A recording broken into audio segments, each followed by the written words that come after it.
Di parang iniis sa puwet Duterte, black, galit kong nagalit Umasa na babalik parang mundo Pero napahiya ang mga siraulo Iyak si Cubeta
Chinador sa pagnanataw ay konsentiyon Kaya swelta'y nalalapit na Kaya sila ay matutuliro na Kaya si Cubeta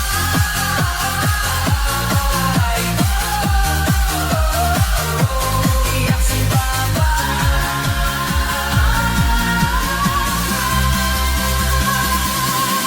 Ang sakit! Ang sakit! Ang sakit! Ang sakit! Ang sakit! Bulaga! Bulaga! Bulaga! Bulaga! Bulaga!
Dumako naman tayo dito kay Sara Duterte. Oh. Anong nagawa ni Sara Duterte? Magta-travel? magpe-fake news, magtalos mag-fake news, magpe-press con, tapos kapal ang mukha mo, tatakbo ka. Paano ka tatakbo? Tatakbo kang presidente? Anong plataforma mo? Nga, imagine niyo po bibigyan ko kayo ng senaryo. Kapag may presidential election po, nandyan po ang presidential debate. Ano gagawin ni Sara Duterte sa presidential debate pag nagdedebate na po? Hindi pwede doon yung tataka-takang comment ni Sara na no comment. Hindi po pwedeng ganon. Hindi po pwede yung next question. Hindi po kailangan sasagutin mo. Paano na lang po pag tinanong siya, anong ginawa mo sa confidential funds? Sa 125 billion confidential funds, number 1. Ano isasagot mo? No comment. Hindi po pwede ganon. Siyempre yung katunggaliyang presidente, anong gagawin? Uungkatin yun. Bibigyan kalinawan yun para sa taong bayan. Pangalawa, bakit hindi ka nagko-comment regarding China issue? Puro ka no comment. Bakit? Kasi nga, tuta kayo ni Xi Jinping. Tuta kayo ng China. Malaki ang pakinabang nyo sa China. Diba? Tatanungin din yun. Pangatlo, paano hindi mo kilala si Ramil Madriaga? Ang dami mga larawan na kayo ay magkasama. Ano sasagutin mo dyan? Paano mo masasagot yan sa presidential debate? Hindi pwede uubray kasi nungalingan yun. Ano yun? Hindi mo pupuntahan ang presidential debate? Kung presidential debate niya, hindi mo na pupuntahan. Paano pa yung mga ibang bansa na meron tayong mga alitan? Paano pa yung mga ibang bansa na sumusuong tayo sa problema? Iiwasan mo din? Ipapakita mo sa buong Pilipinas na ang presidente natin, if ever magkaroon ng ma-elect ka, ma-elect ka na presidente, iiwasan mo. Hindi ba pwede yun, Sara? Diba? Kailangan sumasagot ka dahil ikaw ang mukha ng Pilipinas kapag presidente ka. Iiwasan mo yung kay Ramil Madriaga issue. Pang-apat, anong sasagot mo doon sa pambababoy mo sa Department of Education? Ano isasagot mo doon? Wala kang may isasagot doon. Kasi nga, magnanakaw ka talaga. And tayo po, hindi tayo dapat nagluluklok ng isang magnanakaw na tulad ni Sara Duterte. Na ngayon nga po, ang kanyang tatay ay umiiwas din na ipakita ang kanyang muka sa buong mundo. Ayaw nilang makita na minsan sa buhay nila, dinimonyo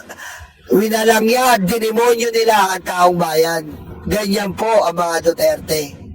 Diba? Kaya mag-ingat po tayo mga kababayan. Dumi, Sara Duterte, Amy Marcos, dumi po yan sa 2028. Team Itim, Team Puset. Diba? Kaya, eto po, andito ko ngayon sa Ilocos. Yan po. Makikita nyo po dito ang napakaraming achievements ng Pangulong Bongbong Marcos bago siya maging presidente. Ganun po dapat tayo.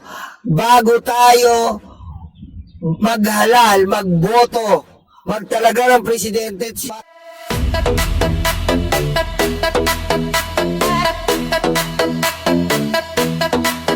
Takot na ang mga aso, dumarating ang mga kaso.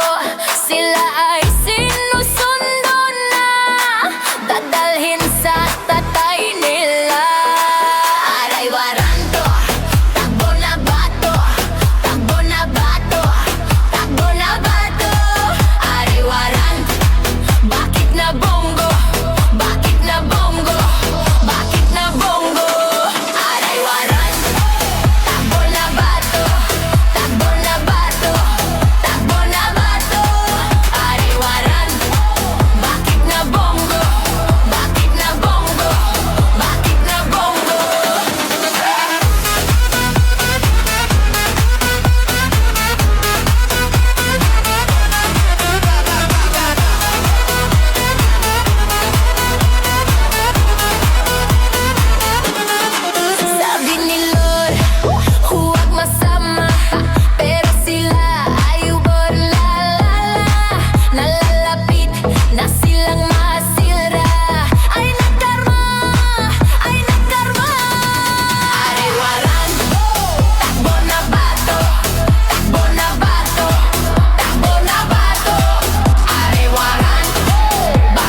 utak luga, de, stanga tanga, de, utak luga, de, stanga tanga, de, utak luga, de, stanga tanga, de, utak luga, de, stanga tanga.